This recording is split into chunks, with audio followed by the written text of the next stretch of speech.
Hello, welcome back.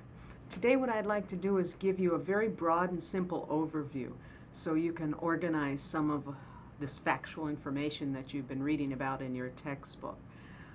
Johann Winckelmann, a German archaeologist in the 1700s, was one of the first to theorize about the fact that style is produced by a particular culture, that it's the culture that produces the look of the art. And so let's just kind of go through from 1500 to 1900 what types of styles and style characteristics exist and why. So 1500 to 1600, we'll back up, and as you know, was the Renaissance. And a good example of what's going on at that time can be seen in Raphael's portrait of Pope Julius II. Julius was the one who had hired Michelangelo to do the Sistine Chapel. And he's a good example because, first of all, he represents the Catholic religion, being the Pope. Much of Europe was unified under Catholicism at that time. And on the other hand, he was also a very well-educated humanist, and so looked back to classical antiquity, to the Greeks and the Romans for inspiration, both in philosophy as well as in the art and the literature. So the style that you have in Pope Julius II's portrait by Raphael is realistic, just as the Greeks and the Romans were realistic. Humanism tends to lead to realistic forms, just because the emphasis is on the human and the human body becomes the model. And so you want to show the human body in its actual look, with proper perspective, proper proportions, proper modeling, and so forth. So the Christian symbolism gave way in favor of a more realistic look because of the introduction of humanism to Catholicism. So that's 1500 to 1600. 1600 to 1700, you have the Baroque period. And what brought this about was the Counter-Reformation and the Reformation. The Reformation, you'll remember, was the fact that the Protestant religions were trying to reform certain abuses in Catholicism. And the Counter-Reformation was Catholicism fighting back in many different ways. So a particularly good example of the Baroque period that came out of this historical contest between Protestantism and Catholicism is the portrait by Regal of Louis XIV. And the reason why that works as a very good example is because the Reformation leads to a growing sense of nationalism. With the violence of the 30 Years' War and the loss of the population, about a third of the population, people were willing to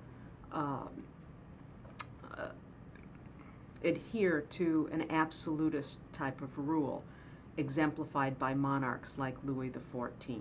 Louis XIV could control the economy, he could control all architectural plans in the country, all artists' styles. He had an absolute control over things.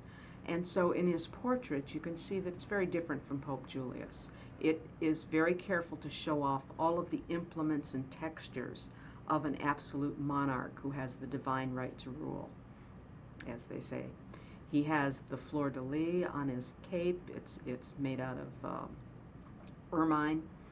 It has purple colors. You've got the red velvet drapery behind him, a sword showing that he functions not only as a political ruler but a military ruler. And you can find other things in that portrait that really is meant to have one purpose: to glorify the king, to set him up in total power.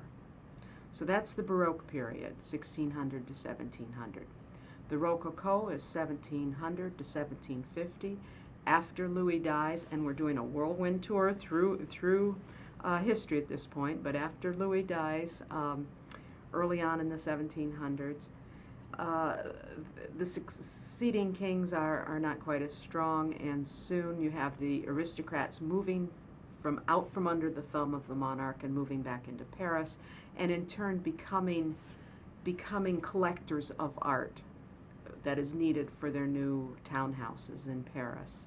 And so one of the best examples of that particular historical movement would be Fragonard's The Swing, where you've got a wealthy aristocrat sitting on the ground looking up the skirts of this woman on the swing. Neither of them are real portraits. They're dainty make-believe people almost. They have no individualistic characteristics. And so the landscape serves as this kind of swirling curlicue froth that is paralleled by her pink dress. Everything is very gay and light and frivolous, just as the aristocratics society was at that time. It wasn't until the next period, 1750 to 1800, and of course these dates are just for convenience sake. You could call this period, you could say this period lasts much longer. Neoclassical paintings continued to be done down into the 20th century, but 1750 to 1800 is the height of neoclassicism. An example of this would be David's Marat.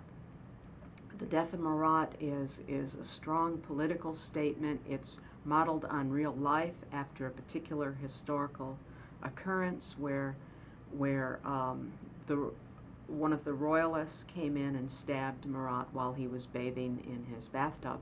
He spent a lot of time in the bathtub because he had happened to contract skin diseases while, as a revolutionary, trying to escape the king's forces in the tunnels underground, in the sewage system underneath Paris. So it's a very stark scene. He's paralleled with figures of Christ as he's shown in death. The placement of the wound is similar to Christ's wounds. He's wearing white, a turban, the light shines on his face. All of these things are paralleled in religious portraiture. So he's a martyr, like Christ is, but a political martyr, someone who had served the people of Paris in the French Revolution. So the Neoclassicism is a period where classical, particularly Roman history, is used in service of political means, of broadening democracies. So that's 1715 to about 1800 is the height of neoclassicism. Same time as the U.S. is gaining its independence and democratic government. 1800 to 1860 is the period known as realism. We'll be looking at that next. And then 1860 to 1900 is Impressionism and Post-Impressionism. And then 1900 on is modernism. So that's kind of a quick scheme of what's going on with the history of this period. And I hope that helps if you've been kind of at sea as to the overall historical view. And like any simplified scheme, of course, it has lots of contradictions and lots of exceptions to it. But still, it does help to keep this kind of overview in mind as you're studying.